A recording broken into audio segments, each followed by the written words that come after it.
Hello जी, क्या हाल है। Week 3 पे आ चुके हैं हम लोग। पहले अपने सॉल्यूशन की तरफ बढ़ते हैं, फिर बाकी बात करेंगे, ठीक है।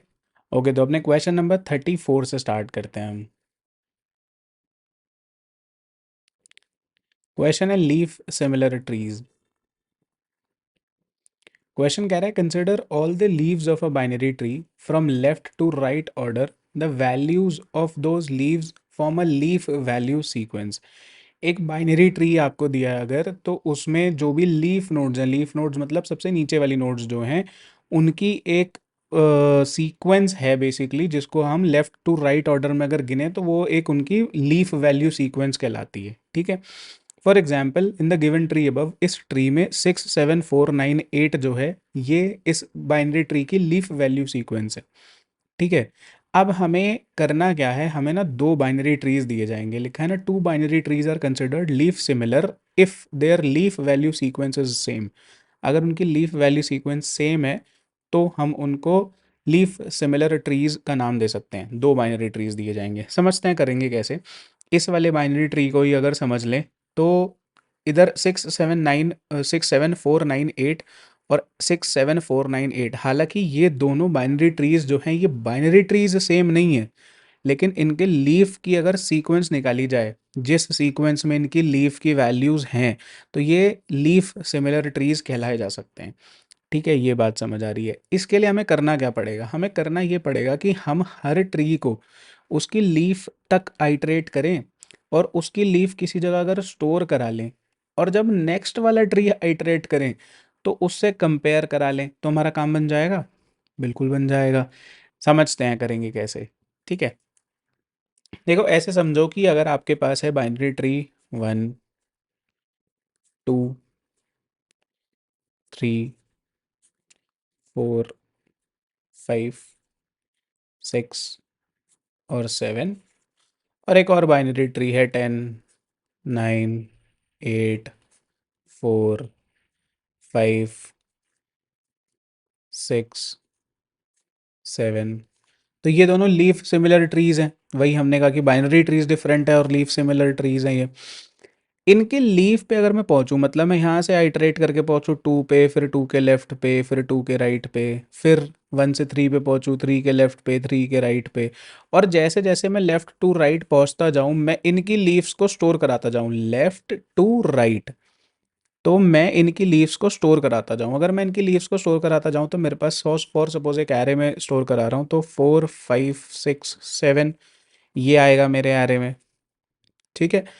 सिमिलरली वही सेम काम मैं इस पे करूं, और इसके पास भी मेरे पास क्या आ जाएगा, 4 5 6 और 7। उसके बाद मैं इन दोनों एरेज को कंपेयर करा लूं, अगर ये इक्वल आ गए तो लीफ सिमिलर है, अगर इक्वल नहीं आए तो लीफ सिमिलर नहीं है, ठीक है। ये बात समझ में आ गई। कैसे करेंगे, सबसे पहले तो आइट्रेशन का हिसाब सोचते हैं। देखो आइट्रेशन करने के लिए मैं अगर इस पे बी एफ एस लगाता हूँ, अगर मैं इस पे बी एफ एस लगाता हूँ, तो मैं इसको लेवल वाइज आइट्रेट करता जाऊंगा, हर बार एक लेवल पे आएगा, ठीक है। ये बात तो मुझे समझ आ रही है। पर द पॉइंट इज, मान लो मान लो आपके पास ये ट्री कुछ ऐसा होता, यहाँ पे 4 होता, यहाँ पे 5 होता, यहाँ पे 18 होता, मान लो यहाँ 17 होता, फिर यहाँ 6 होता और यहाँ 7 होता। तो यहाँ पे इधर 3 और 4 कर लेते हैं, यहाँ पे 3 और 4 कर लेते हैं, है ना। तो ये 4 5 6 7 ये भी बन रहा है, बट यहाँ पे ये लोग अलग अलग लेवल पे हैं। हमें तो लीफ नोड से मतलब है, लेकिन लीफ नोड अलग अलग लेवल पे है, राइट। तो बीएफएस से काम शायद उतना स्ट्रांगली, उतना बढ़िया से ना बने, तो हम इसमें डीएफएस लगाते हैं, डेप्थ फर्स्ट सर्च। डेप्थ से क्या होगा, मैं एक पूरे सब ट्री को पूरा इटरेट करके जाऊंगा और फिर वापस आ जाऊंगा। लीफ पे पहुंचने के बाद लीफ स्टोर कराई, वापस आ गए, फिर दूसरी लीफ ढूंढनी शुरू करी, वापस आ गए, तीसरी ढूंढनी शुरू करी, वापस आ गए। लेफ्ट टू राइट चलेंगे, ठीक है, इस तरीके से चलेंगे। तो काम देखते हैं, समझते हैं क्या करेंगे, है ना। मैंने कहा सबसे पहले तो ना एक अलग फंक्शन ही बना लेते हैं, जो हमें किस काम आएगा, लीफ चेक करने के काम आएगा। तो वॉइड चेक लीफ, ये नाम रख दिया मैंने इसका। अब मुझे इसमें किस किस चीज़ की ज़रूरत है? एक तो मुझे नोड की ज़रूरत है, ठीक है। दूसरा मुझे उस एरे की ज़रूरत है जिसमें मैं इसकी वैल्यूज़ को स्टोर कराऊंगा, एरे की। तो मैंने कहा वेक्टर ऑफ इंट और नाम रख दिया डेटा। अब ये एरे मैं बाय रेफरेंस पास कर देता हूँ। बाय रेफरेंस क्यों पास कर देते हैं? कि हम वो एरे इसको मेन फंक्शन से, जो इसका लीफ सिमिलर नाम का फंक्शन है इधर, इससे कॉल करते समय ही दे देंगे और कहेंगे कि ओरिजिनल एरे को अपडेट कर दो, ठीक है। ये बात हमें समझ आ गई। उसके बाद एक चीज़ बताओ, देखो लीफ कब कहलाती है? जब उसका ना तो लेफ्ट एग्जिस्ट करता हो ना राइट एग्जिस्ट करता हो, तभी वो किसी ट्री की लीफ कहलाएगी। तो मैंने कहा कि अगर नॉट रूट का लेफ्ट एंड नॉट रूट का राइट, तभी ये लीफ कहलाएगी। यानी कि रूट का लेफ्ट इक्वल्स टू नल और रूट का राइट इक्वल्स टू नल। अगर ऐसा है तो ये लीफ कहलाएगी। अगर ये लीफ कहलाएगी तो मैं क्या करूं? मैं डेटा में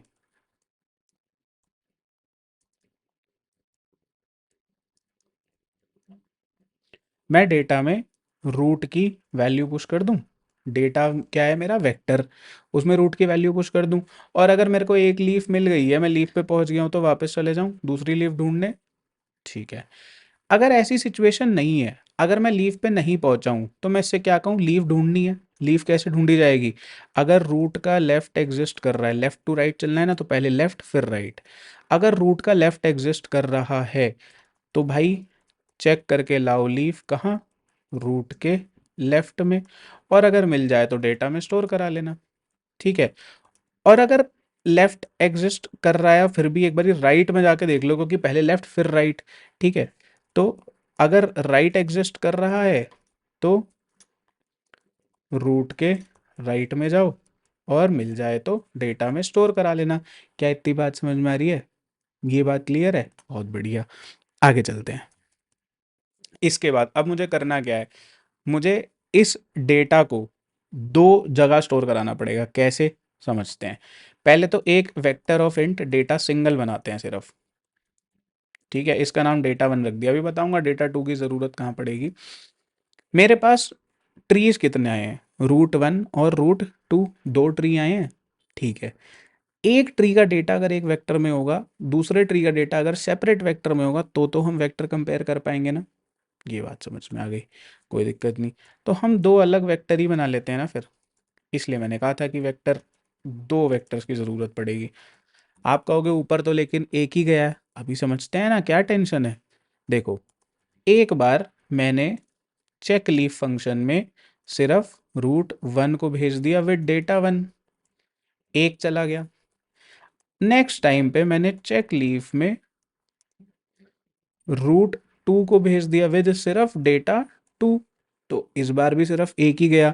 मुझे एक ही की तो ज़रूरत थी यहाँ पे। मैंने सिर्फ अपनी डेटा वन और डेटा टू की वेक्टर को अपडेट करा लिया, उसमें सारी लीफ नोड्स स्टोर हो गई हैं लेफ्ट टू राइट। दोबारा समझ लेना, यहाँ पे इस वाले पार्ट में अगर मैं लीफ नोड पे पहुँच गया हूँ तो स्टोर करा लो, नहीं पहुँचा हूँ तो पहले लेफ्ट जाके देखो, लेफ्ट में जो मिल जाए उसको स्टोर कराओ, फिर राइट जाके देखो, राइट में जो मिल जाए उसको स्टोर कराओ। तो लेफ्ट से राइट की तरफ बढ़ रहे हैं। इतना काम हमें समझ आ गया, ठीक है जी। आगे चलते हैं। मैंने कहा अब क्या करें? देखो, अगर data one dot size is not equal to data two dot size, अगर इन दोनों का साइज इक्वल नहीं है तो यहीं से रिटर्न फॉल्स। क्योंकि अगर साइज इक्वल नहीं है तो हमारे लीफ सिमिलर ट्रीज की पॉसिबिलिटी ज़ीरो है। सेम सीक्वेंस में लीव्स होनी चाहिए, राइट। सेम सीक्वेंस में और सेम नंबर ऑफ लीव्स होनी चाहिए। तो सीक्वेंस तो अभी चेक करेंगे, पहले नंबर चेक कर लें साइज से। अगर साइज सेम है तो नंबर ऑफ लीव्स तो सेम है। अब क्या करें? अब सीक्वेंस चेक कर लेते हैं। सीक्वेंस चेक करने के लिए एक रखते हैं int I is equals to zero, while I less than किसी भी एक का साइज, क्योंकि सेम ही होगा। अगर सेम नहीं होता तो ऊपर से ही फॉल्स रिटर्न हो जाता। अगर सेम होगा तो किसी भी एक का साइज।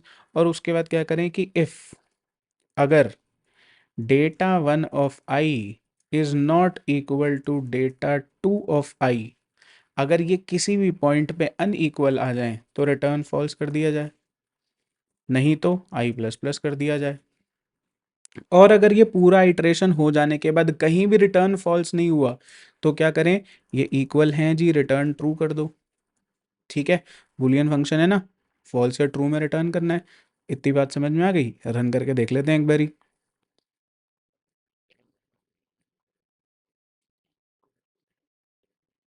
हो गया एक्सेप्ट, सबमिट करके देख लेते हैं। सबमिट हो गया, बहुत ही बढ़िया। हाँ जी, तो आई होप आपको सोल्यूशन अच्छे से समझ आ गया होगा। अगर नहीं समझ आया तो एक बारी एडिटोरियल पढ़ लेना वेबसाइट पर जाकर, और वीडियो दोबारा से देख लेना। कुछ भी प्रॉब्लम आती है तो टेलीग्राम ग्रुप में डाउट्स पूछ लेना, टेंशन मत लेना, पढ़ाई करते रहना। ऑल्सो आप लोग ऑलमोस्ट हाफ वे इस चैलेंज में आ चुके हो, आपके कुछ ही दिन बचे हैं। बिल्कुल भी इस चैलेंज को स्किप मत करना, पूरा कंप्लीट करना, एकदम मोटिवेटेड रहना। बस कुछ दिन की और कहानी है, फिर हम एकदम डीएसए में प्रो हो जाएंगे। न्यू ईयर से पहले पहले हमको एकदम डीएसए परफेक्ट करके जाना है। नए साल में एंट्री करनी है रेजोल्यूशन के साथ कि हमको भाई प्लेसमेंट ग्रैब करनी ही करनी है, तो प्रिपरेशन अभी से होगी। ठीक है जी, ऑल द वेरी बेस्ट।